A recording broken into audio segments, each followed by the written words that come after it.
In my generation, or my time, not the younger generation now, some of us grew up with that Beenie Man question, who am I? And of course, the girl named Sugar.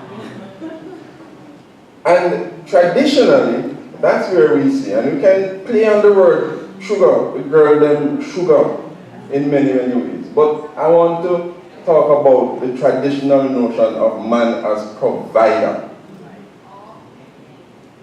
And I'm reminding us because there are lots of questions that we have to ask when it comes to the whole thing of who happened to be the main provider contemporarily. Especially when most of the men, not in school anymore, doing all kinds of other things that cause them to be removed, so to speak, from taking on the provider, the traditional provider role. Man a soldier, reminding us of that whole thing that, tradition again, we're a warrior, so we protect. Who am I? MIA. Most of us grew up hearing about men being absent. So, the missing in action versus fathers in action. And some people, when we talk about fathers inc. and fathers in action, and then you have fathers in crisis, and all of that. What happens really is that there are some people who have embraced this whole idea of my mother who fathered me as what you call the jump-off point for reinforcing this thought that men are absent from the process. But as some of us would have recognized, the late Barry Shevan, for example, spent a lot of time doing a lot of work across the Caribbean to show how involved men are and how much contribution men have been making to Caribbean family and the sustainability of Caribbean family. And sometimes it gets kind of tricky.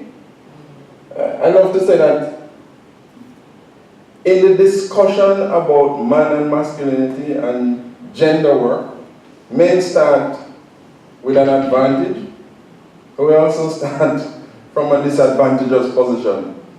And it's a paradox that I think we need to work through.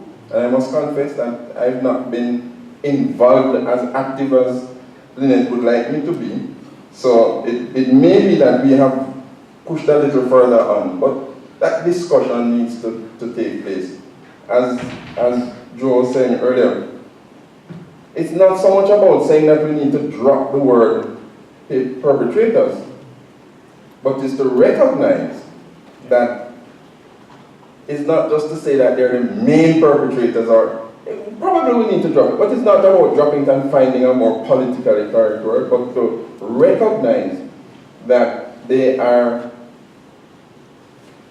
as much victims of gender-based violence as women are.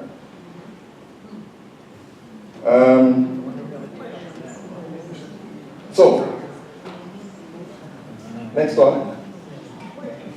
Man and Lion. And I love to talk about, again, the big peeve. So, in the traditional sense, we're talking about the whole thing of the girl and sugar. Yeah, so we'll play on that. Penis, power, prestige. And that's where we, as man in the traditional sense, if you're not connected to those P's, you start to get questioned. And women don't get, Donna said it earlier, the kinds of questions about getting outside of the traditional box as men do. There's always some heightened level of explanation and tension that come with trying to mash up the box.